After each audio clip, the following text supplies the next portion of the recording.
Bandit signs. I am going to turn this part over to Bruce and Terry. They are the experts at it. Experts, okay. Well, this is basically how I got started in the business in 2005 with signs like these. I don't know if you guys recognize this sign, if you've seen it around town. They were handwritten though, yeah. This is kind of a handwritten, printed handwritten font. So an improvement, things that we've done to help simplify, because handwriting signs is a bit tedious. Takes time. It does take time. But we've been doing a campaign for the last 6 months in the area with our different coaching students, myself included. And I haven't put up any signs probably in 5 weeks, 6 weeks, and I usually get at least 4 to 5 calls a week on my signs still that are out there. I put up about 100 signs every month or two, and you get the residual signs that stay up on telephone poles that don't get pulled down. Many times people talk about having to go out on Friday nights and sneak around in the dark and put these up and then take them down on Sunday nights before code enforcement gets back around. I would say in some of the tough towns like Carpentersville and Cary. Don't go there. Well, Cary, you can get away with that for the weekends. I don't know about Carpentersville. Carpentersville, don't even go to Carpentersville. Okay. You have to do other marketing. Maybe work at the gas stations. Work at the gas station thing. So, but I use a Google number. This is a number that I can control. It goes through my Google Voice. If you call it, you'll hear our message. And if I can't answer the phone, because it'll ring through to my cell phone live, it'll take a text or take a message and text it to my phone. I can go back into the Google Voice and pull up the history, and I can hear the voicemail that was left. A lot of things you can do with that Google Voice. It's pretty crazy. Free too. And it's free. So free is a pretty good price, huh? Free is, yes. On the Google Voice, how many numbers can you put on your phone? You can only put one Google Voice number forwarded to one particular phone number, 1-to-1. Now, if you have other phone numbers they can forward to, you can have one phone number for each of those. But that's just how it's set up. I don't know if you can get around that, Brandon, but I haven't found a way to get around. So you could, but Can you? Okay. That's a whole different conversation. All right. What you can do is you can, when Bruce and I share numbers, if we go away for the weekend or whatever, my home phone is only used for my carpet cleaning business, so I never answer that phone. It gets forwarded straight to my cell phone. So I have one Google Voice number that's sent directly to my cell phone.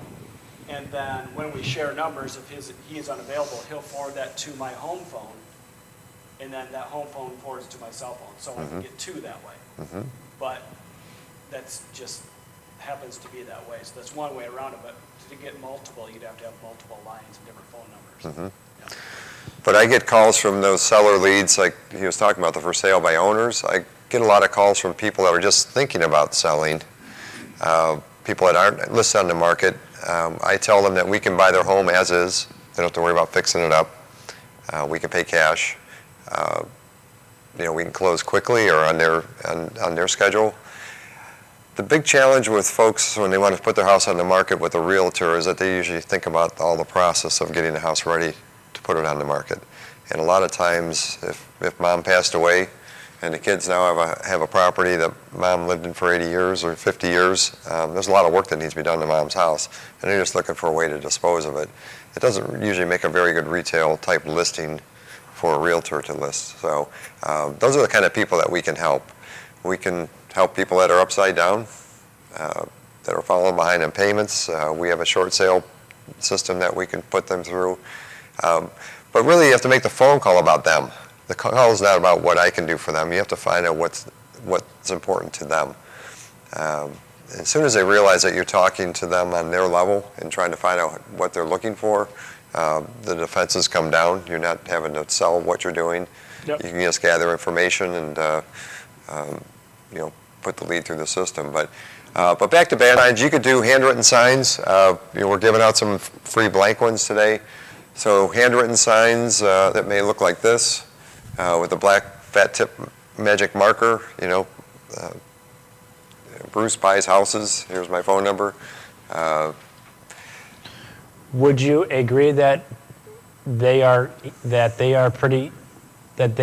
produce phone calls. Yes, absolutely. Are they legal? And how did the term bandit sign get coined here? Well, I don't know what the official reason bandit signs became called bandit signs, but I think there's a bit of a misnomer with those, because people that put up bandit signs, they think they have to sneak around at night and do it, off hours and try and, put on the dark clothes and the black hat. And we go around in broad daylight and put them up. It doesn't matter to me. I'll go out there on a Monday morning and post them all over town. I've never had a challenge with that. I know we've had a couple of instances where the inspector may be on your heels and say, oh, you got to take that sign down. The most aggressive that call I've ever gotten was from Carpentersville. I put a sign on Helm Road or whatever it was, and within 5 minutes they were calling, get it down or we're going to fine you. What are the do's and don'ts of bandit signs? Do's and don'ts. I would say Could you explain pole signs and yard signs and how the fluting is different? Yes. So you'll notice on the bandit signs, they're plastic corrugated signs, and they call it fluting that goes through there.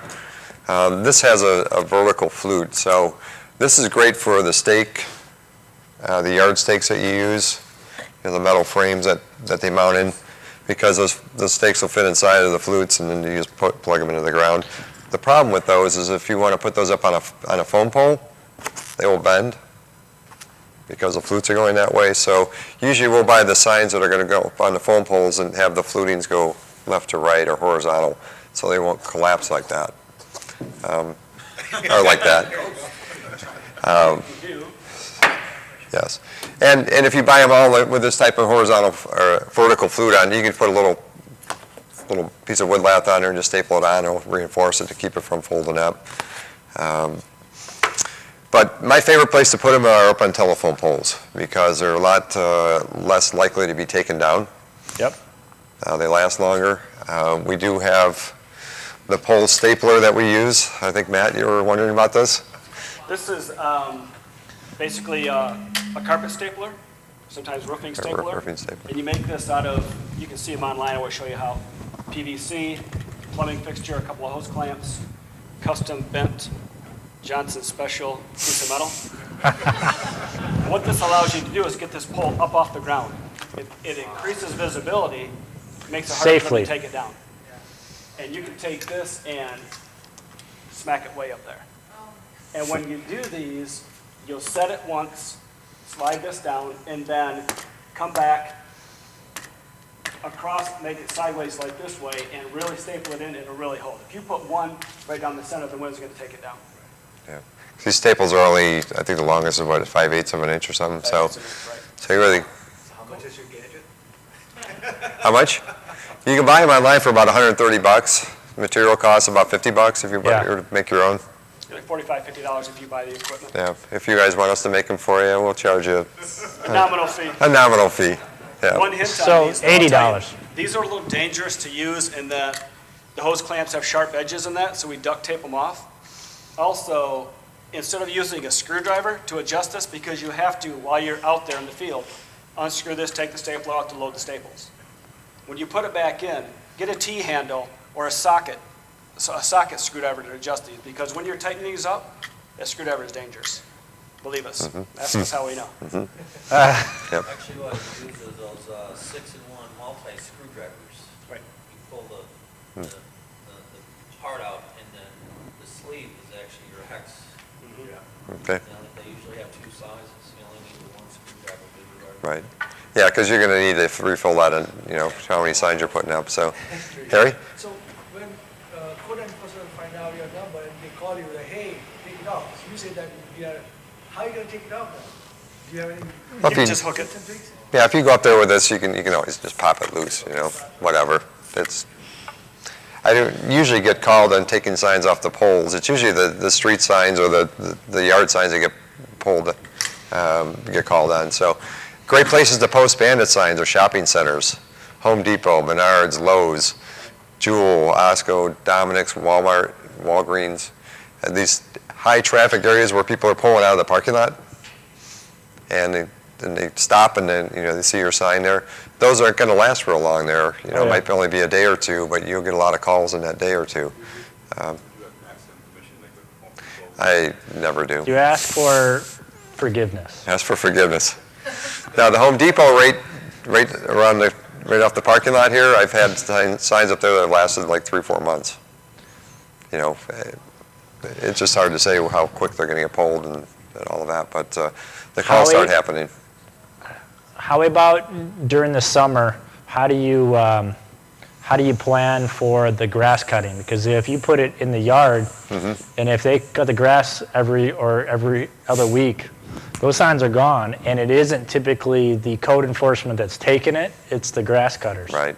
Usually, if we're putting them in the ground, we'll put them near like a stop sign post or something like that, so they're not standing alone by themselves. And I think, we have another way that we fasten these things too. The H-frames are pretty good, but we usually will use a 1x2 type thing with a pointy end on it and bang this in the ground and staple it to this. This seems to last longer. It's more rigid. How does that compare cost-wise to the H-frames? frames? I think these H-frames are like 15 cents, maybe 25 cents a piece for the metal frames. Oh, I just got an invoice. I paid $35. I paid as high as 75 cents. Oh, have you? Okay. For the good ones. Okay. Yeah, I think these are probably 40 cents a piece. To cut your own, but they last a lot longer. They're a lot more rigid. They don't flop around on high windy areas. You can nail those down next to, like he was saying, nail it down to a post, right next to a post. So when the lawn cutters come around, they won't take it down unless it's in their way. Yeah. And if they do, they usually don't take it. They just pick it up and mow and then throw it down. But if it's staked next to a pole, they'll go around it. And even when they do their trimming, a lot of times they don't trim that close to poles anyways in that stay. Yep. Yeah. So question. I noticed on a small one, you stop when you went on your computer. They're the same size. Oh, you. So, but what I'm getting at is, so you recommend the larger size rather than the small? Because I've seen a lot of small ones that are. Oh, just a real small one. Size. Yeah. So I think the thing that you are talking on, I actually began with this over here in the bottom corner, and I got sick of the town pulling out the bandit signs. So I actually did 12 billboards throughout the county. So that's actually a copy of our billboard ad. Okay. Now another way you could do this. And briefly on that, I had the billboards up from August to April 1st, and I'll tell you, I had over 3,000 phone calls. But you're paying. Oh, I paid it's a big budget. $20,000 for it. Right.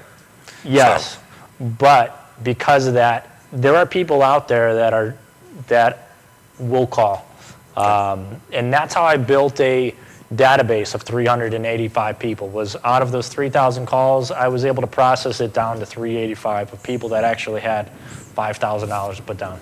Okay. And back to the ethical bribe, you can also use the same concept with a larger sign, maybe a 4 foot by 8 foot sign that you could put on somebody's front yard. Yeah. That live on a busy road. You get their permission. You agree to pay them $500 for every one that you close on. $100, $500.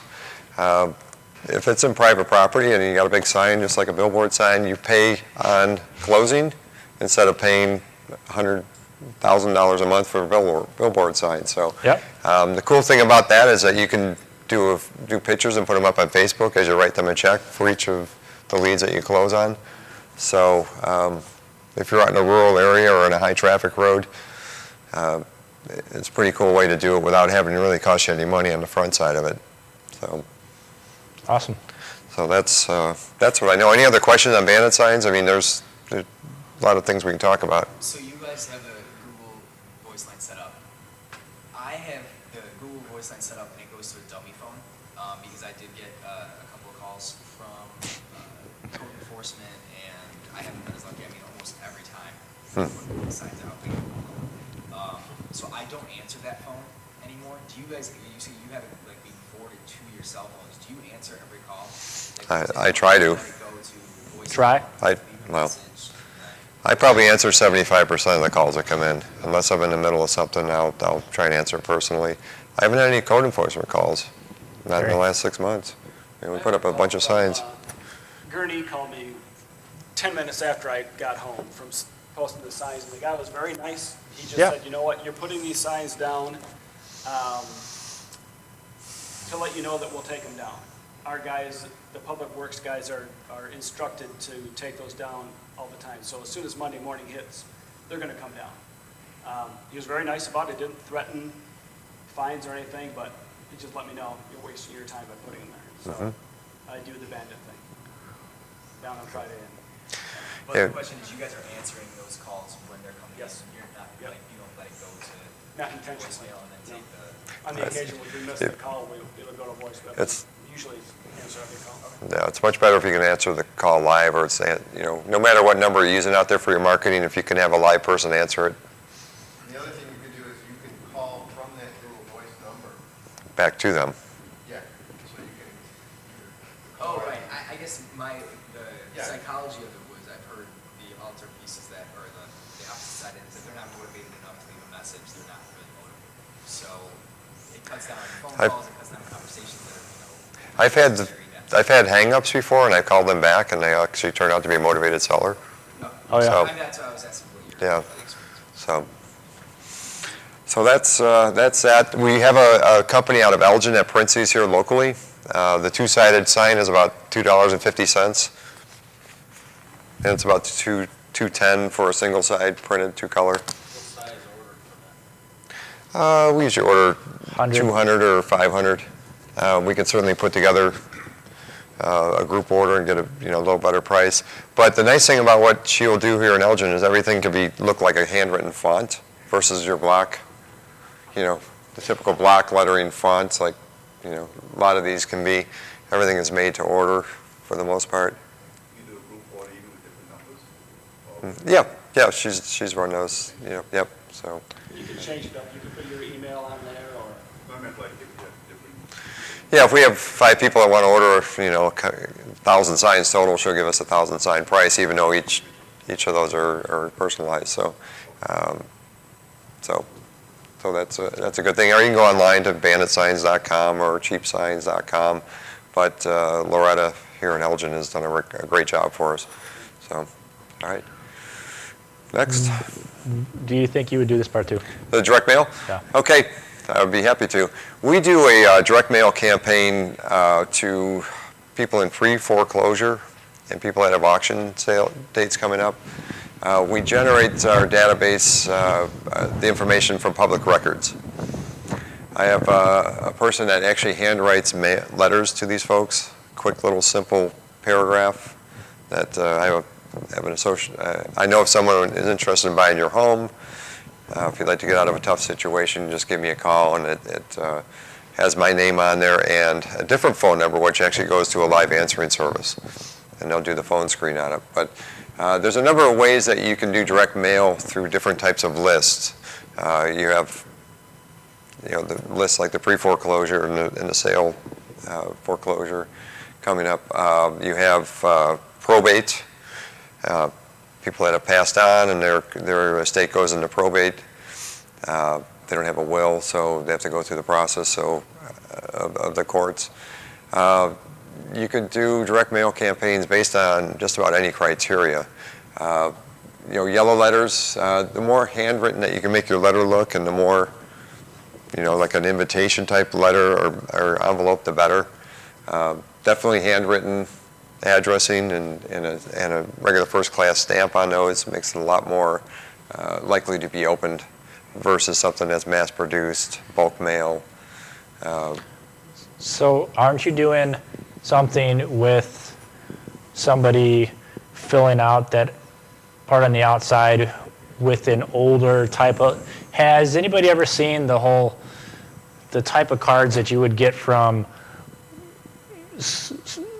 say if it is an older aunt or something, it's a very chicken scratchy type of handwriting. So aren't you doing? No, something like that? Well, not the person that's doing ours right now. It is a pretty neat lady-looking font. It's not chicken scratch, but I So haven't think tried that chicken was scratch yet. Steve Cook then. Okay, it could have been. He would go to, I believe, a nursing home, find the oldest, Wow. shaky person ever, and pay her to fill out all of these letters. Because who is going to open up a letter from grandma? Come on. So, Okay. I thought that was genius. Whom to send this? What? I'm like, what's that? Whom to send this? Who do you send it to? Who do you send? There's a lot of different ways to pull names of types of lists to go mail to. Does anybody ever drive through the neighborhoods and you see the houses that just have a white sticker in the window? Okay. You wonder who owns that house? I mean, that's another strategy. You can pull from public record who owns that house and do what they call a skip trace search for that person. Skip trace searches are usually $20, $25 a piece, but you'll get 60 pages of information on who lives in that house or who lived in that house and where their most current records are. So if you're working in a particular neighborhood, you have a focus, a target area that you want to go through and develop a database. That's one way to do it, to look for those vacant homes with the stickers in the windows. So that's a skip trace search is one way to develop a list. Public records are real powerful. There's a service that I subscribe to that's it's called ILFLS. It's Illinois Foreclosure Listing Service. It's all public records, and it's updated every morning, I think at 9 or 10 o'clock in the morning from the previous day's public records. So you can get pre-foreclosure and information from there. You can get auction date information for upcoming auctions, and you can drill that down to particular streets. So if you're working in a neighborhood that has 5 different streets in it, you can drill down to those 5 different streets and see who's in trouble there and mail to those folks. It's not a cheap service. I mean, it's like $60 a month for their database, but it saves you time. And then if you generate that list based on that neighborhood or that town, then you can do the handwritten letters to those. So He is pretty, I think, hands-on. I don't know if anyone is able to tell. There are also different type of services out there that you could pay to have this done. If a person is hands-on, by all means, go and do it. I think you could save, I think, some cost in doing it. But there's also services out there that you can go pay $1.10 per letter. That part of that includes the printing, packaging, and also the database of people. For the person that's busy, that doesn't have the time to go do that, don't totally just write this off. Mm-hmm. I would consider going, hey, I'm going to put $50 per month towards this, or I'm going to put $100 per month towards this. And this is a passive type of avenue that can get people giving you a call every single month. Mm-hmm. So the things that Bruce is doing, I haven't taken it that far because I'll get too distracted on something else. A thing that I have found is for people that are going to be similar to me, just go to these channels, pay $1 to $1.10 each. And a thing that I think is great on these is you've got very little competition. They aren't at the point that they aren't on the MLS yet. They aren't on Craigslist yet.